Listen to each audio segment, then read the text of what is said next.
తప్పు చేసి దబాయిస్తే అది నిజమవుతుందని చంద్రబాబు నాయుడు అనుకుంటే అది ఆయన భ్రమే.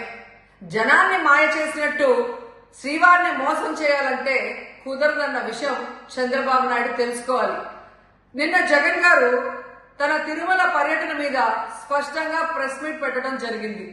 అయినా దాన్ని ఒప్పుకోకుండా చంద్రబాబు నాయుడు తప్పుల మీద తప్పులు చేస్తూ మళ్లీ మాట్లాడతాడు. జగన్మోహన్ రెడ్డి గారు తిరుమల రావడానికి భయపడుతున్నాడు, డిక్లరేషన్ ఇవ్వబడుతుంది కాబట్టి ఎస్కేప్ అవుతున్నాడు అని చెప్పి సూటిగా చంద్రబాబు నాయుడు గారికి చెప్తున్నా. చంద్రబాబు నాయుడు జగన్ గారి దమ్ము ధైర్యం గురించి రాష్ట్ర ప్రజలందరికీ బాగా తెలుసు.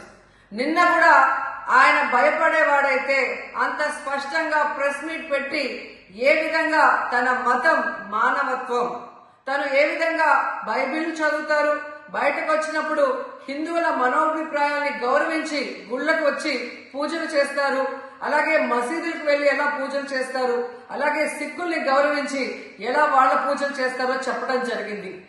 ఈ రోజు మీకు క్లియర్ గా తెలుసుకోవాల్సిన విషయం, మీకు దేవుడు అంటే భయం భక్తి లేదు కాబట్టి ఏంటనేది మీకు అర్థం కాదు. కానీ ఒక భక్తుడికి దేవుడి దగ్గరికి వెళ్ళాలి అన్నప్పుడు ప్రశాంతమైన వాతావరణంలో వెళ్ళాలనుకుంటాడు, ప్రశాంతంగా భగవంతుడిని పూజించాలని అనుకుంటాడు.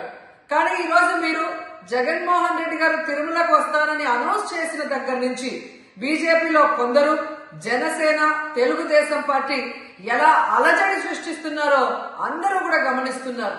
ఏ విధంగా అలిపిరి దగ్గర మేము అటాక్ చేస్తాం, అడ్డుకుంటామని చెప్పటం, అలాగే వైఎస్ఆర్ కాంగ్రెస్ పార్టీ నాయకులందరికీ, కార్యకర్తలందరికీ నోటీసులు ఇచ్చి జగన్మోహన్ రెడ్డి గారి పర్యటనకి పర్మిషన్ లేదు కాబట్టి ఎవరొచ్చినా అరెస్ట్ చేస్తామన్నట్టుగా భయభ్రాంతులకు మీరు ఎలా గురి చేశారు.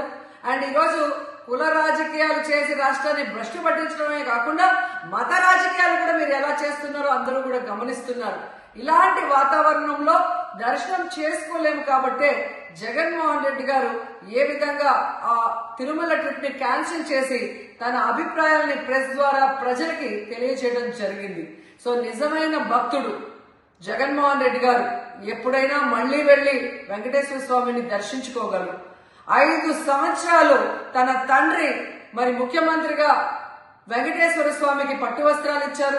జగన్మోహన్ రెడ్డి గారు 5 సంవత్సరాలు మరి పట్టు వస్త్రాలు ఇచ్చిన తర్వాత ఈ నీచమైన రాజకీయాలు చేస్తూ డిక్లరేషన్ పేరుతో మీరు మాట్లాడుతూ ఎవరు అడ్డుకున్నారు అని చెప్పి మళ్లీ దిగజారుడు రాజకీయాలు చేస్తున్నారు.